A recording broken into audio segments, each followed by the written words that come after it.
Today marks 1683rd day of daily lessons, daily reflections. Yesterday I went to a meeting. There was about 20 people. We went to an event, and after that we went for dinner. And it's interesting because maybe it's weird just for some people, maybe for some people not.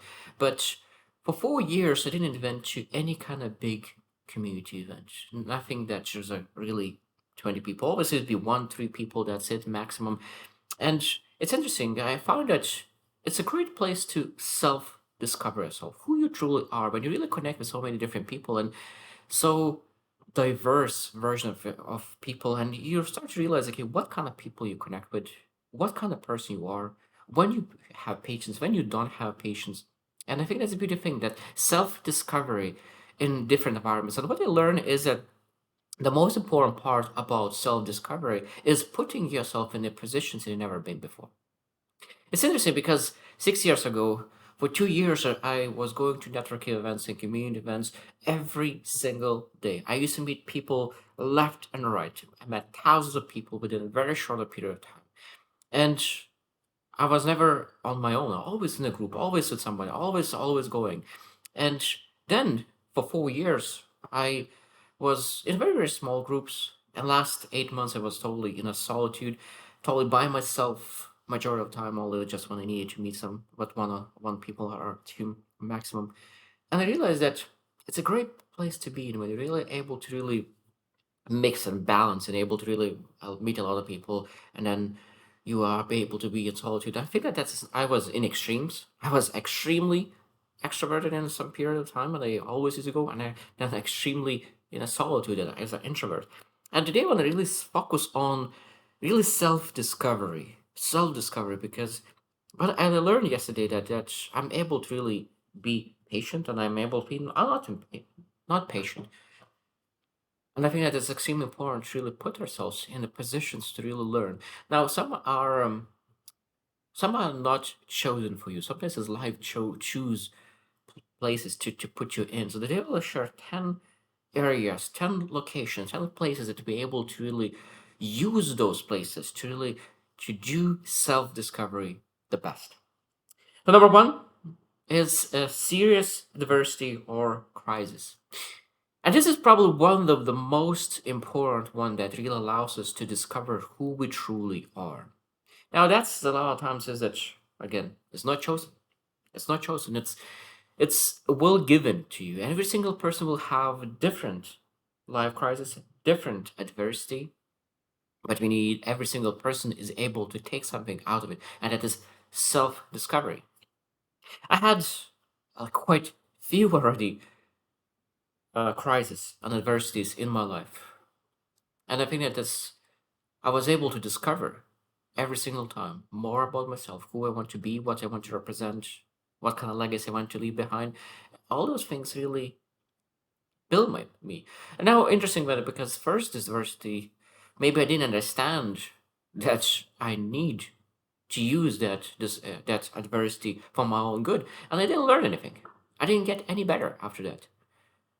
But after a while, when I really start to look into growth more, I realized that every single experience could teach you. And then self discovery is one of the most important things, self awareness, that we're able to learn from those adversities.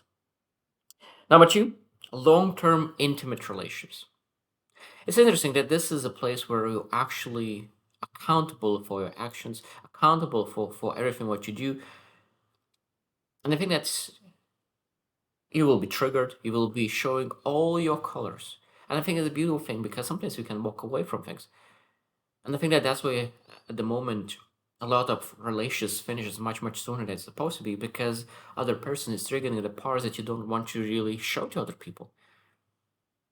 And I think that long term intimate relations, you need to really show yourself, okay, I'm able to stay in a relation for at least a couple of years. Because I know that some people have never been in long term relations. They have always like short term relations, and after that they get triggered and they walk away.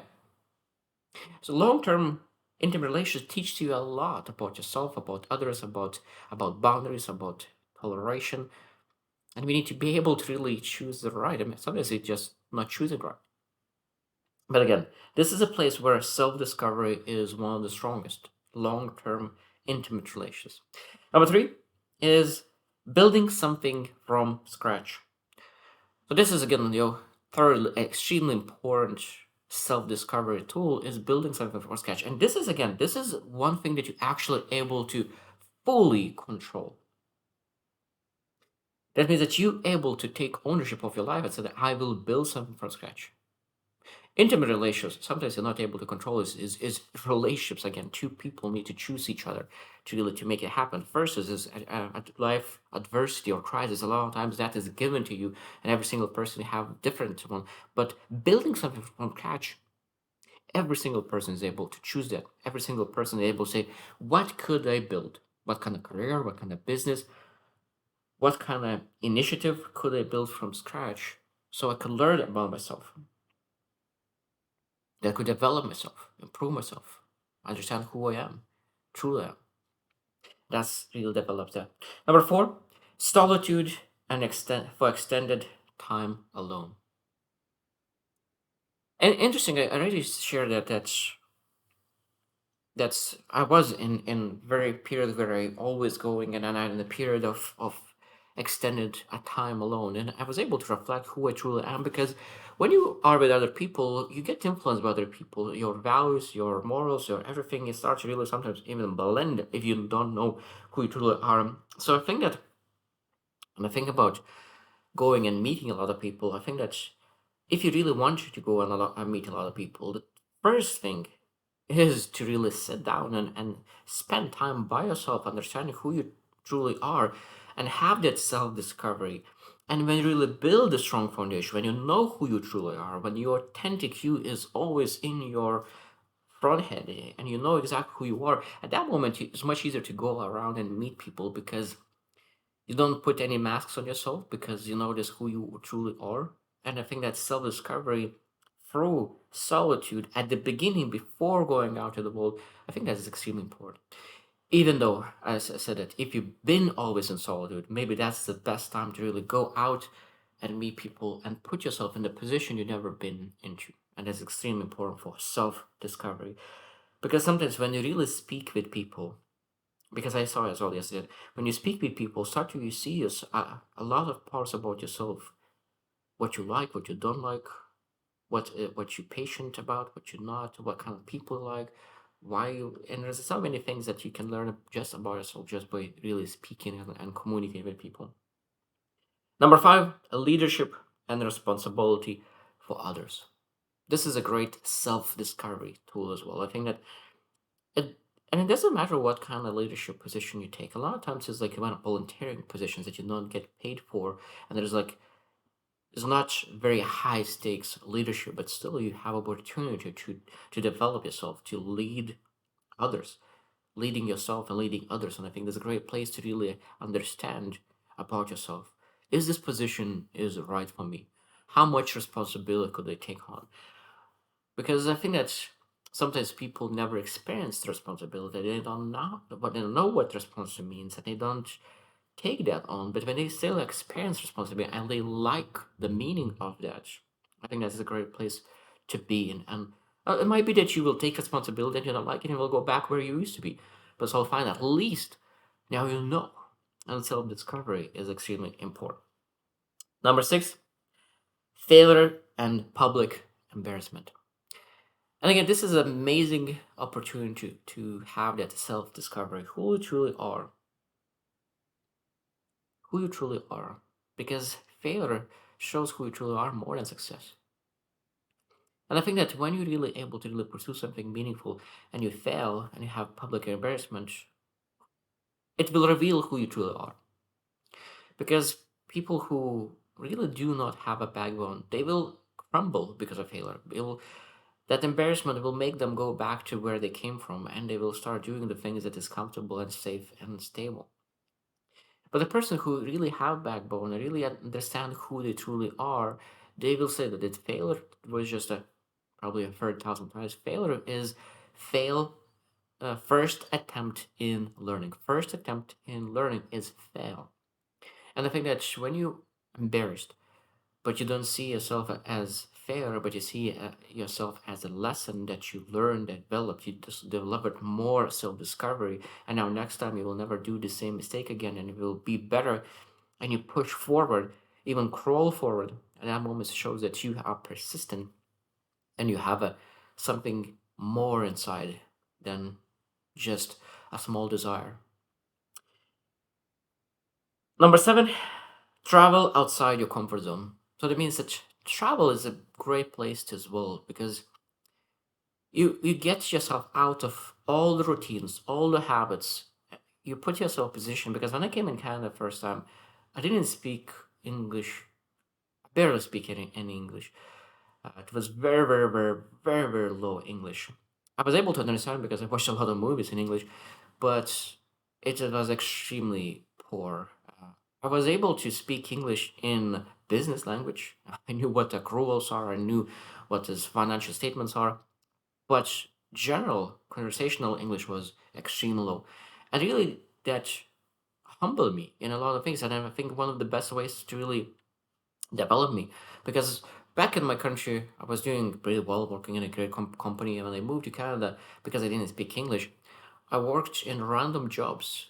And I because I came to Canada to learn, to develop, to improve, I didn't see those those random jobs as something that is failing. I saw it as an opportunity to develop myself, improve myself, to see the world, experience the world, see where what people do in the world to really develop, and really that allowed me to see myself from different angles, and I think that's a beautiful, beautiful thing.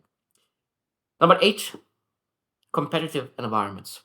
This is again where you learn about yourself, how competitive you are, what you're willing to do, what you're not willing to do, because some people go to competition just they because they just did one or two trainings.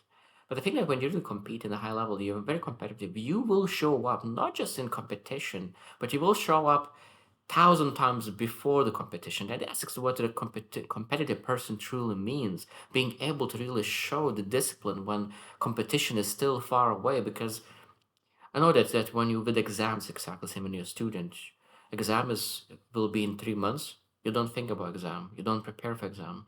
But when a week there's an exam will be within a week or a couple of days, you crunch before that. And I think in sports and other sports competitions could be that you're not able to really crunch your physique within last week. You're not able to prepare for competition within last week. You really need to start early to develop discipline, do small actions every single day to develop your competitive edge when the competition shows up. And I think that the competition as well, it shows that did you do the right thing when you didn't feel that you didn't feel well in that day before? Because I think that's the beautiful thing when you really compete is that you need to develop that discipline within yourself to do the right thing day after day, boringly. And I think again, this is where self-discovery will show up. Number nine, therapy, coaching, or deep self-reflection. I truly believe in therapy. Never been in therapy, but I truly believe in therapy because I have seen so many great people, very successful people who went through therapy, and it was extremely helpful. I believe in coaching, mentorship. I had a lot of mentors and I had a lot of coaches. And I truly believe in coaching. Every single person is supposed to have a coach. Basketball, the best players on earth have coaches in every single area of their life. The best business leaders that they know all they have a lot of mentors in a lot of areas of their life. And I think that sometimes people are afraid of mentors and coaches because oh they just taking money and that's it. But I think that they don't realize how much benefit you actually get. And I think that sometimes is invaluable. You pay the money for it, but they're actually able to really save you so much energy, time, because you potentially could do by yourself. You can. It just will require 10 years instead of 5 years to do the same thing. Or maybe it'll require 2 years instead of a couple of months. And I truly believe that one of the best shortcuts in life is mentorship coaching because they help you to really understand who you truly are, where you're at in this journey, and what you need to do exactly right now to really fill the gap between where you would love to be and where you are. And that gap is filled by understanding. And that understanding comes a lot of times just from self-discovery. And self-discovery comes a lot of times from having a person who who's able to explain. And then, of course, that self-reflection work is extremely important for that. And last one, number 10, is service to people who cannot repay you. And again, this is self-discovery and it shows really who you truly are. Are you able to really do the right thing and give the generously, kind, without knowing that you will not get anything in return because of that? I truly believe in universe. I truly believe in karma. I truly believe in faith, and I truly believe that everything is counted. Every deed is counted, and I think that sometimes when we do the deed without really expecting anything, I expect tenfold, but don't hope that return now. I hope that I will get my return maybe in 10 years, maybe in 20 years. I don't know how it will be. And I was extremely blessed in my life with a lot of blessings. And I think partly is that I was trying to bless other people all my time, all my life, and sometimes I'm too much. Sometimes I too much wanted to add value to others because sometimes we need to really add value to ourselves, and will be the biggest blessing in our lives. And that's adding value to ourselves is one of the things that self-discovery is adding value to yourself. More you know about yourself, the more clarity you have about yourself, the easier it is to make decisions. The easier it is to make decisions, the faster you're able to take actions and execute. The faster you're able to take action and execute, the faster you're able to get results through those actions. And then, of course, the faster you get able to results, the faster you're able to get more courage, more confidence, and really work towards making things happen in your life. So, self discovery is a very, very long topic, but I think that's a beautiful thing that today is just one angle that put yourself in the positions that you never been into so you can understand who you truly are from different perspectives. Now, as we discussed, some places you will not choose to put yourself, but those places that you didn't choose most likely are the best options for you to self-discovery if you choose to discover yourself through them. Because as I said, that I had some crises and I didn't use them for my own benefit and they just went by. And some later on, when I start to realize that crises, adversities are one of the best things to develop fuel and energy in your life. Understanding who you truly are, that's of course allowed me to really look into them totally differently with new eyes. And that's why somebody said that your past doesn't change, but because your present changes, your perspective about past constantly changes and be able to reflect once a year about our past and really look into how our past is benefiting our present right now or maybe even future. So I hope you choose to win and see you tomorrow.